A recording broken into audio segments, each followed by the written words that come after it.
Welcome to On the Line. Today, I am joined by a very special guest. He is a former UFC title contender. He's the host of the Florian podcast, and he's an analyst for PFL. It's KenFlo, Kenny Florian. My dude, what is up? What's happening, man? Thanks for having me. Dude, love having you. So, first off, man, you're a huge Bitcoin guy. This is a big day. Huge day for the Bitcoin community. Yeah, no doubt about it, man. I've been in the space, I guess, for several years now, and it's crazy to see where it is. You have hopes that it's going to be this big, and a lot of times you think, well, I think it will be this big, but it's going to take maybe a longer period of time. And it's just, I think, a real testament to the internet and the information that's out there. And people like yourself, doing podcasts like. I learned so much about Bitcoin from podcasts and YouTube, and all the information is traveling so quickly now, and the network effect is in full effect, and people are catching on, and it's great to see, and it's awesome. I think it's only going to go much further. So, And if it goes back down, it's just going to go right back up. Bitcoin exactly, that's what I think. Yeah, yeah. That's what I think too. I mean, You I'm in can't on kill it it. too. You can't kill Bitcoin. No, you cannot kill it. It is unkillable. So let's talk. A couple months back, you kind of were back in UFC. You were cornering our boy Ryan Yeah, Hall, and yeah. so this. I just want to know: was the game plan really for him just to go for just to spam Imanari rolls the entire time, or is that kind of off the track? I think, I think about, when I was fighting, and I think there needs to be some space about, like, okay, here's the general plan. If you're feeling something as a fighter, like, I'm all for it. I think you should go for it. What I was hoping for was, after the first round, was to kind of steer Ryan back in the direction and say, hey, listen, man, you're doing great on the feet. Because to me, it seemed like Topuria really didn't have an answer. Like, he was kind of waiting on the outside and wasn't doing a whole lot. And I felt like Ryan was kind of beating him up from the outside and didn't have to go for those rolls repeatedly. But it's like, geez, I made a ton of mistakes during my fights, and these things happen. And the other thing that could have happened was Ryan could have hit one of the rolls, submitted him, and could have been a hero. So it's fighting's a crazy thing. It was like, one little thing happened, and the fight kind of went the other route really quickly. So the fight game's crazy, man. And I know that Ryan is still one of the best martial artists in the world. He'll be back stronger, better, and smarter than ever. So looking forward to his return. Oh, love Ryan Hall. That was Yeah, it was just kind of interesting to watch that fight yeah. unfold. And he's another guy kind of like you. I mean, Dana White had the quote where it was like, hey nerd, and then you'll end up in a coma. Ryan Hall's another guy like that. How did you guys end up becoming boys? Is it just kind of the way it goes, or like how did that happen? I was lucky enough that he hit me up way back, I think, in 2014, and inquired about maybe coming up. And actually, he inquired first about asking some questions about mixed martial arts. He wanted to start getting into MMA more seriously, transitioning from jiu-jitsu like I did. And we met up at some Whole Foods in Los Angeles and started. I think we talked for like almost 2 hours. And then he hit me up again and asked if it would be cool if we could train one day. And I said, absolutely. I'll teach you whatever I know about mixed martial arts if you help me with jujitsu, because I was just getting back. I was coming back from a back injury and wasn't training much jujitsu at the time. And I said, hey, man, you teach me jujitsu, I'll teach you mixed martial arts. And, we kind of hit it off, and we learned a lot from each other. And, it was a cool partnership. Yeah. So when you and speaking of jujitsu, you've gotten back into it. You've done a couple tournaments. When you Yeah. pull up, do they know who that you are, or do they now also think, oh, it's just some accountant who's just gonna compete with us?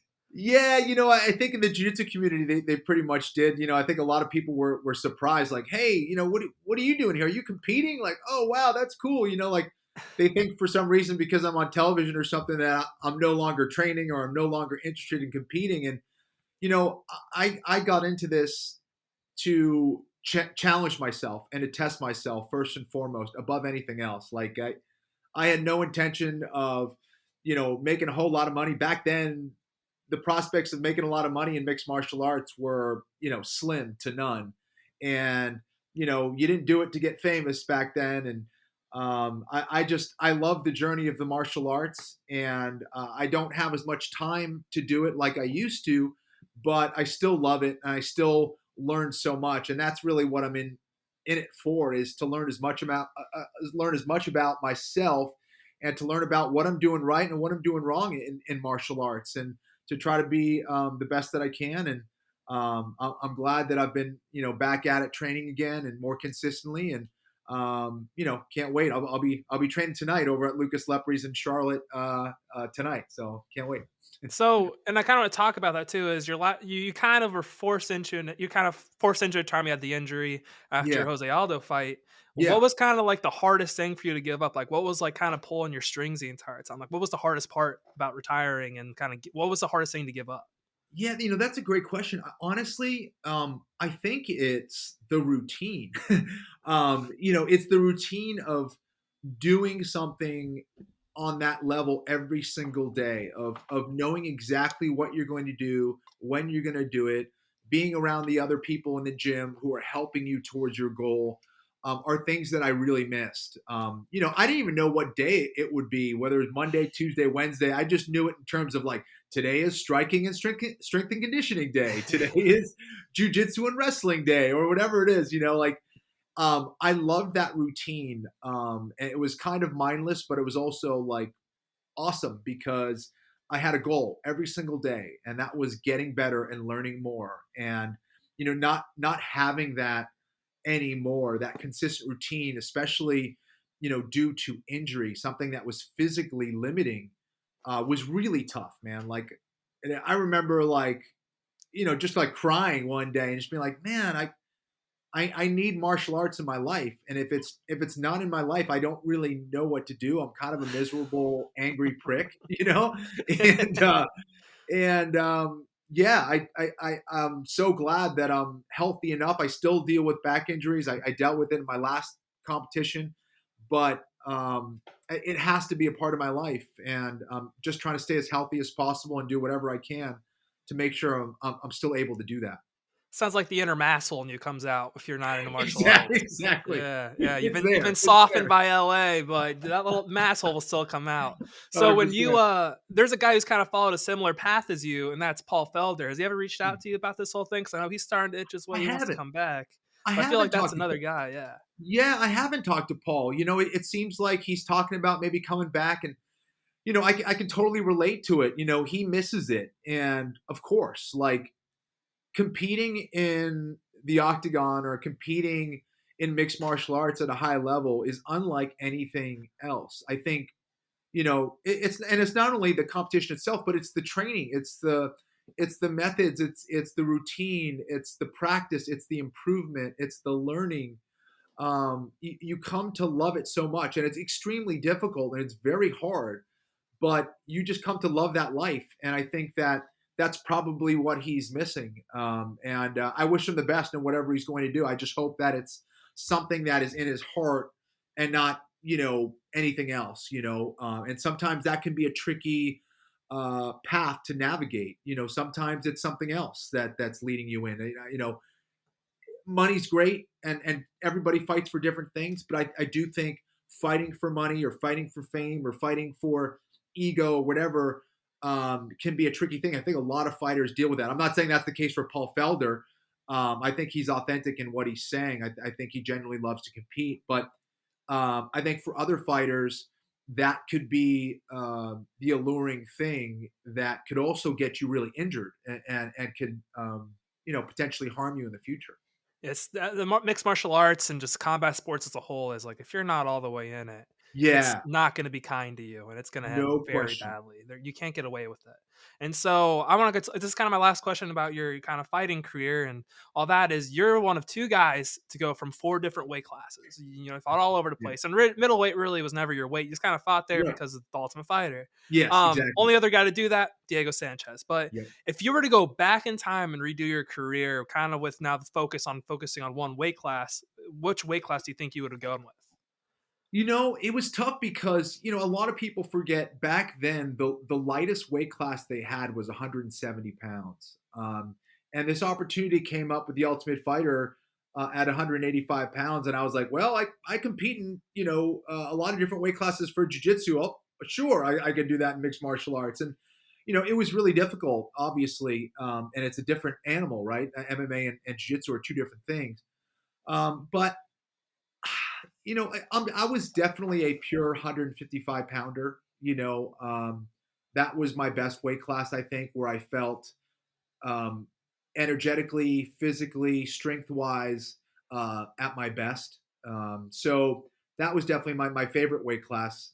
If I had the choice of sticking to one weight class, it would be that. However, even though I experienced, hardships and losses and things like that, I'm not sure I would change it because I think because I was thrown into the fire so early in my career with not a whole lot of experience, I also think it forced me to adapt and learn quicker than a lot of people too. So maybe my record wasn't as good as I would have liked. It also taught me so much in a short amount of time and pushed me to be better quicker, I guess. Okay, that makes sense. And so speaking of weight cuts, I didn't Yeah. realize this, but Battlebots have weight cuts. Can you explain this to me? They do. They do, man. They have weight classes, and right now in BattleBots, there's a limit of 250 pounds. And yes, these robots are 250 pounds. It's crazy. So yeah, they have to meet the requirements. That means you might have to find lighter, stronger pieces of metal to put on your robot to protect it, or sometimes it means taking off a piece of metal and maybe exposing yourself to a big hit or to further destruction. So it's fascinating, seeing the parallels of BattleBots and mixed martial arts. I've learned a ton actually about martial arts and fighting from listening and watching and hearing these BattleBot builders. Man, it's been fascinating. So how do the weight cuts work then? Can you like take off certain things before the weight Yeah. cut? So Right. like So what are basically, they get weighed right before they go on there. So they have to go through like testing. They have to make sure that the robot is safe and that it's working properly. And then when that's all done, it actually gets on the scale. And however your robot is going to fight, that's how it's going to be. So once you're weighed in, like you're ready to fight, and you go into basically like this other part of the pits where you are not now approved and you can't touch a robot until it's time to fight. So yeah, it's very serious. That's crazy. That's nuts. That's so Yeah. cool though. I remember growing up watching that as one of my favorite things. But a thing It's you were fun. you were part of that went viral, and this guy's fighting here soon was back in the Fox Sports days. You're Yeah. at the desk. Michael Bisping is talking to Colby Covington. My retirement, Bisping. I'll retire you for good. Okay. Hey, that's the best joke I've heard all day. Good one. Take your shades off, bud. You look like an idiot. Yeah, You good know, one. you're coming Let's at look me to the hard, future. I'm going to come at you hard. You're standing there with that shiny belt on your shoulder. Do you actually consider yourself the welterweight champion of the world? Because I'm pretty sure Tyron Woodley actually lays claim to that. Nah, he doesn't lay claim to nothing, man. This is my belt. I'm the undisputed champ. Tyron Woodley, he's been hiding, man. We were supposed to fight, Bisping. Whether you want to say it, look at the facts. UFC offered him the fight last December. He's hiding. He's been ducking everybody in the division. He doesn't want to fight. I'm here to make the division great again. And you know what I'm going to do by making the division great again? I'm going to the White House and I'm putting this on Donald Trump's desk. Do you have the invite to go to the White House? Or is that just another, figment of your imagination like being the champ? The only figment of my imagination is you must not be seeing right with that one eye. Hey, buddy, don't worry about it. At least I'm not wearing shades. At least I'm proud of the way I look. Listen, you were talking about Tyron Woodley. You're going to take the fight in July or August, whenever it was. You're going to do that or not? Are you going to run around and be the champ, float around the White House for a while? Be controversial for the sake of it? See, now we're on my terms, motherfucker. All it's right. when I want to. After that little promo gets aired, like what's going on when you guys cut the commercial? Is there like a producer that comes in and is like, that was awesome? Or is he like, dude, what the fuck? Like what was kind of going on in the behind the scenes? Right. Yeah. I mean, you never know what's going to happen with certain people and interviews that you have. Colby's one of those guys. Conor McGregor's one of those guys. Nate Diaz is one of those guys who, you have to be ready for, a potentially epic interview and for him to say something that you didn't expect. So, that was that was a pretty wild interview. But yeah, man, I miss those days being at the Fox desk, and especially miss working with guys like Bisping and Cormier and all the other fun guys that I got a chance to work with. Okay. All right. So I do want to get on the PFL, which is now what you luckily get to do. But before we get to PFL, I have these Yeah. really stupid questions. Sure. They're really basic, all that other kind of stuff. So as we talked about earlier, you kind of just, I don't know if this is a compliment. I want to point this out. You look like you were a Okay. commentator. And when I went back and so it's like a nice thing with the beard, you look like a commentator. So if you were to pick Yeah. someone right now in the fight game that looks like a commentator, that will be a commentator, who would it be? Geez, who looks like a commentator Or who you think and who might I be a think good would be commentator? Yeah. who might be a good commentator? Okay, who's fighting right now? Who isn't a commentator? Yeah. Because there's a lot Well, of them. There's a lot of guys who are right. Well, Ryan Hall is certainly one of those guys. He's brilliant, knows the game inside and out. Let's see. Who else? You're putting me on the spot here. I'm trying to think. Let's see. There's got to be a guy where you look at, you're like, man, he kind of reminds me of myself. Obviously, Ryan Hall. We've already established Yeah, that one. Demetrius Johnson. I know he's with ONE FC now, but he's another guy who I think is just an amazing fighter who knows the game inside and out. I would bet a lot of money that he would be awesome to talk about the sport and know the sport. Let's see. Wait, I have another question real quick. Speaking of putting a lot of money on stuff, Anik, how does he stay so professional with gambling? I know he likes to put money on stuff, but like, let's say he puts money on a fight and he sees the opposite thing happen. Like, right. Dude, he's a pro's pro. How much does he bitch in that group chat? Like, God, I'm so fucking mad. Yeah, man.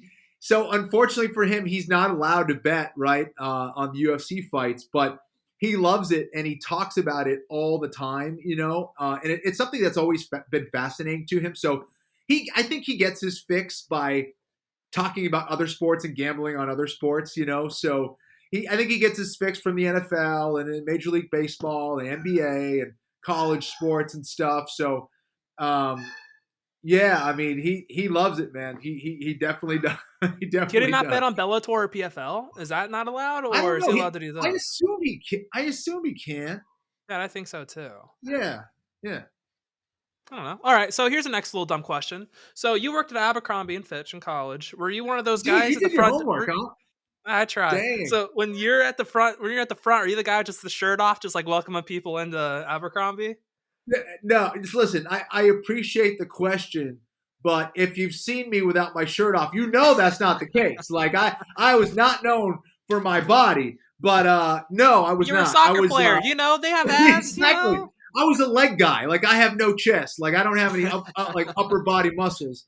But no, I was just I would check people in, or what do you call it? Like I'd be at the register. I'd just say what's up to people as they walked in. I'd help them with trying on clothes or whatever, and give them whatever the heck they needed.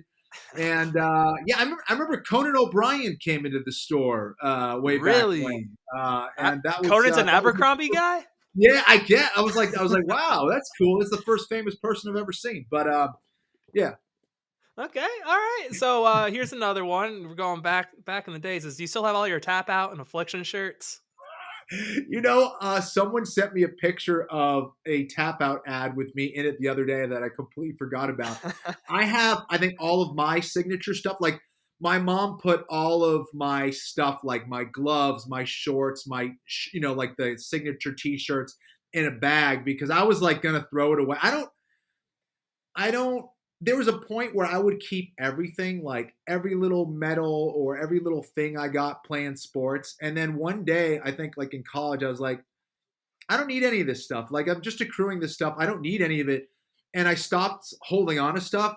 And I was at that point where I was going to throw that stuff away. And my mom and my brother are like, what are you doing? Are you crazy? Like, hold on to that stuff. Like, show that stuff to your kids one day. And like, so they like put it all into a bag and I still have it. I still have all my stuff, thankfully. I'm glad I kept it, though. My mom and dad also kept like all of my when I was like my 6-year-old like basketball teams. Like I'm not gonna show my kids my 6-year-old basketball team jersey. They don't care. Exactly. Look what I did in 6th grade. Yeah, exactly. They don't care. I mean the Tapout Affliction shirts. I mean like that's cool. You're a UFC fighter. You had all those exclusive deals. Like that's awesome. But who cares about high school stuff? So here's another kind of weird thing. So I've never actually asked this before, but when you're going out to a fight, obviously with all the cameras in your face and all that, how hard is it to not look at the camera as you're doing your walkout and things like that? Like, Dude, so it's so funny. I was thinking about this the other day because there is so much going on. And I learned that a lot of those things, like you want to be present, right? But at the same time, you don't want to focus on that stuff. And I learned that I had to tune out a lot of stuff. Like having a camera literally like 6 inches from your face is not normal. And like, I was just like trying to tune that out and just focus on where I was and what my goal was, which was, fighting that dude across the cage from me. So, um, over time, I learned to tune into certain things and tune out a lot of things. And I think having that camera in your face is one of those things you kind of have to learn to tune out because like focusing in on it, you're like, oh, okay, this is on television and people are watching and this dude's really close to my face right now. Like this is not cool. So you kind of have to like forget about it and stay focused on what you're there for, which is, fighting that other dude.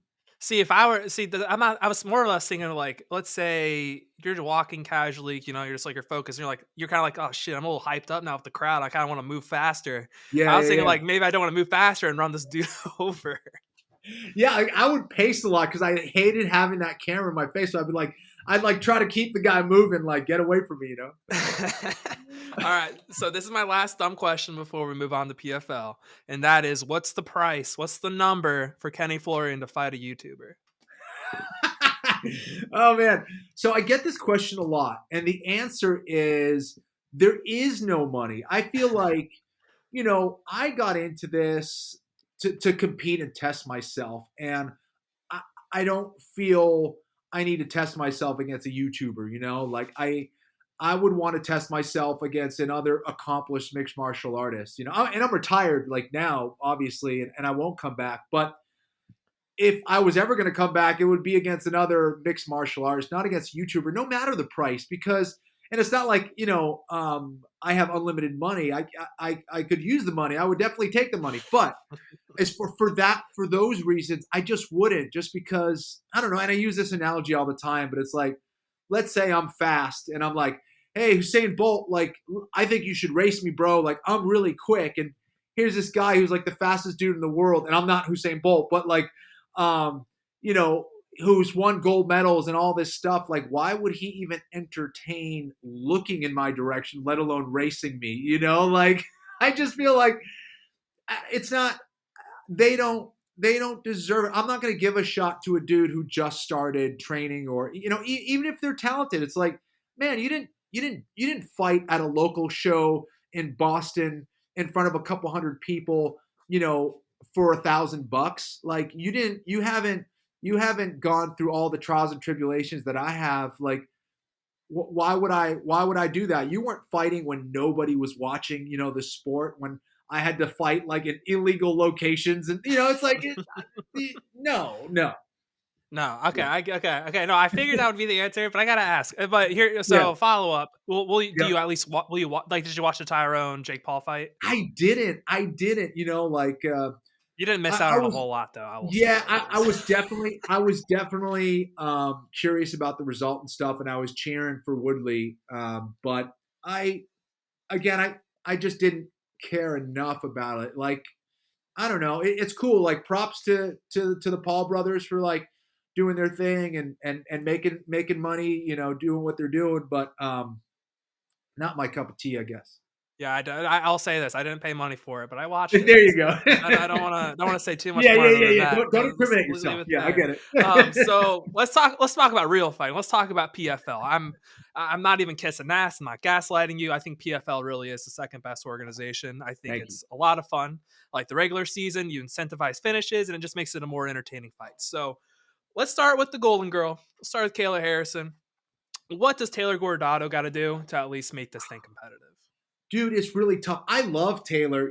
I think she's been an underdog that has delivered time and time again. She works so hard. She, was coming off a long layoff of her mixed martial arts career. She only lost once in her amateur career. That was to Ronda Rousey.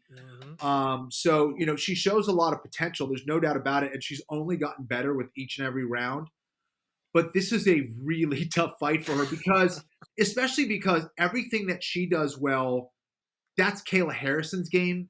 And like, you know, Kayla is not only a world-class judo competitor, she's literally, for 8 years, she was the best judoka on the planet in her weight class. Like, you can't, you don't find normal humans like that. And she's getting better too, which is like, man, okay, what the heck do you do there? She's getting better as a striker. She's getting better as a grappler still. She's training at American Top Team, which is one of the top teams in the world. And, you know, it's tough. I think for Taylor, her best shot is maybe, you know, landing something on the feet that hurts Kayla. But I think on the ground, it's going to be really tough to outmatch Kayla. So I hope it's a great fight, and I hope it's entertaining, and I hope you know, it's one of those fights that delivers. But Kayla's a big favorite for a reason, right? Yeah, I was gonna say the odds are I think she's minus 3,000, which is like Yeah, boxing numbers. That's unheard yeah, of, that's and crazy. it's Crazy. nuts. Like the plus 1,200 ticket. Like I know there's probably gonna be a lot of people out there say there's value there, but man, I don't know. Scale is really good. Yeah. Oh yeah, for Um, sure. and then let's talk about the other Golden Girl, Clarissa Shields. This is her second fight in PFL. First fight, you know, she overcame some adversity. What should we expect to see in this next upcoming fight that she has? I'm sorry for. Clarissa Shields. Oh yeah. So man, I was really impressed with Clarissa's debut in that. Okay, she didn't perform the way I think a lot of people expected. Grappling wise, she showed she was, you know, very very green and. But what was impressive was the fact that she showed the composure and the calmness of someone far beyond her experience level on the ground. Like, I remember I got mounted by Diego Sanchez in the Ultimate Fighter, and I'm being honest here, I was freaking the F out. I was like, what the hell? I'm trying to like panic to get out of there, and I'm doing everything to get out, and like I'm bleeding. I can't see. I got blood in my eyes, you know, and all that stuff, and I'm working hard to get out of there. But I was like a nervous wreck before that fight. Now, clearly, she's, you know, a boxing, you know, gold medalist as well, 2-time gold medalist. She's a boxing world champion, so she has a ton of fight experience, more than I did at the time. But she doesn't have experience on the ground. But she stayed calm. She trusted herself, and she found a way. That's what champions do. They find a way to win, no matter what the odds are, no matter how badly you're losing. So that's what I was really impressed with. Her toughness, her composure, all that stuff. So I think it will be a better performance from her. I think she made a lot of bad decisions in her fight in the first one as well. So I think we're going to see a Clarissa Shields that's ready, more prepared, and I'm expecting a good performance from her. Montez is tough. Abigail's tough, but I think Shields is gonna show a very good version, an improved version of herself. It's also even more impressive too because I mean I think you can make a case she was down two Yeah, rounds and she big had to time, get a big finish. time. Yeah, and Absolutely, it's like because there's absolutely. there's She moments I had to think in get the the first finish. round like she was caught in a submission and she got out of it, or it was like the end of the round or something like that. I Right? can't remember No, exactly. specifically. Yeah, like the Yep. composure she had was incredible. But I Yeah. mean, let's future thinking if Kayla Harrison is to stay in PFL. I mean, would you put Kayla Harrison as like a minus 1,000 favorite, minus 2,000 favorite? Because I think you might have to. Yeah, for sure. Maybe even more, man. It's just like she's such a beast at what she does. You know, it's like Habib Nurmagomedov, where you know exactly what she's going to do and you can't stop it. You know, it's like trying to guard Wayne Gretzky or Michael Jordan. Like, good luck. You're just trying to stop them from scoring like 100 points. Not, you know, they're going to score. Like, it's just how much can you limit them? Kayla's going to take you down. And if she takes you down, I don't care who you are in that weight class, she's gonna mess you up. Like she's just that good. Oh, she is that good. And so Yeah. the one more specific fight I want to talk about specifically is the Ray Cooper fight against Magomed Squared. I don't Oh want to. my I can't say gosh. his full last name just Yeah, because I'm no gonna worries. butcher it. So I'll say Magomed Squared. Yeah. Again, he's defending his title. It's gonna be a really fun fight. So I mean, like for your perspective, like what should we really expect to see here? Dude, this is gonna be an insane fight. Really curious to see what the approaches are from both men. I think when they fought back in 2018, I think both men have improved. But if someone has made more improvements from what I've seen, it's Ray Cooper. Ray Mm-hmm. Cooper still has that aggression, but he's way more calculated. He's way more strategic. And he knows when to turn it on and turn it off now. And he's just fighting so smart. And he's going to need all of that, all of his skills here in this fight against Magomed Karamov. Now, Magomed is a tremendous wrestler, and it may come down to who gets the takedown. So really curious to see how that battle goes, what the wrestling battle leads to. Both are good strikers. I think Magomed's probably a little bit faster and maybe puts together more combinations, maybe a little bit more versatile, but Ray Cooper has way more power. So, man, I don't know. If we get a full fight, we get a 5-round fight, it's going to be insane. I don't see, just the way that both these guys fight, I don't see it going the distance, but if we do, either way, it's going to be an absolute classic, man. I'll say with both the wrestling, it kind of has a feel of like Colby Kamaru round 1 kind of thing, like where they just stand For up sure. the entire time. That's the kind of feel sure. I'm getting from it. And I mean, either way, though, even they go for the wrestling, it's going to be very entertaining. Very, very entertaining. Yeah. I'm very excited for this fight. Again, as I said, very excited for PFL. And then for all those who may not know more guys and might not know as many people in PFL, we got 2 UFC guys in there.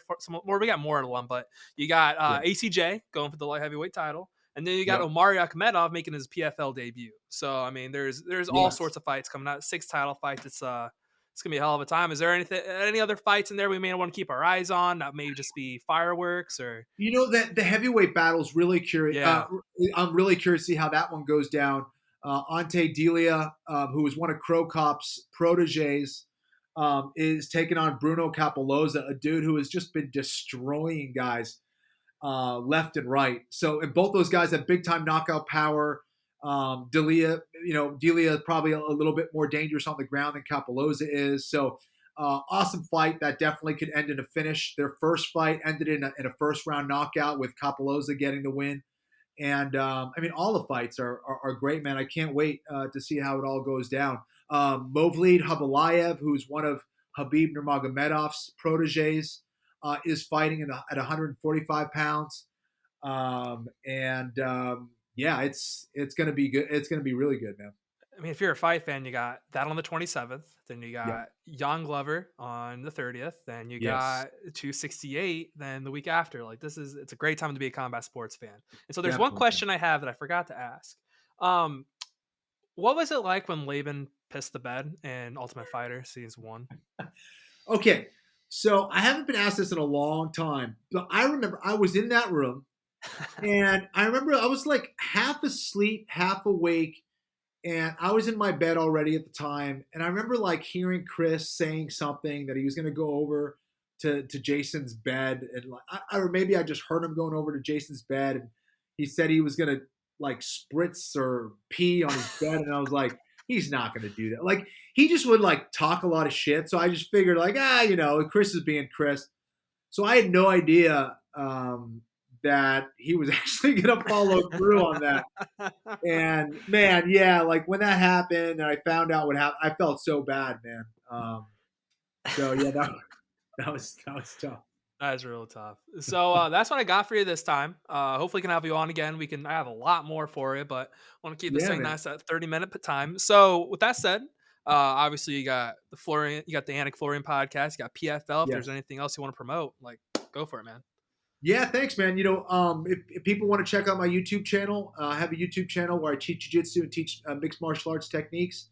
I have a jiu-jitsu instructional that's hopefully coming out in the next couple weeks that I filmed way back last year in November that I'm really excited about, where I teach, a lot of concepts.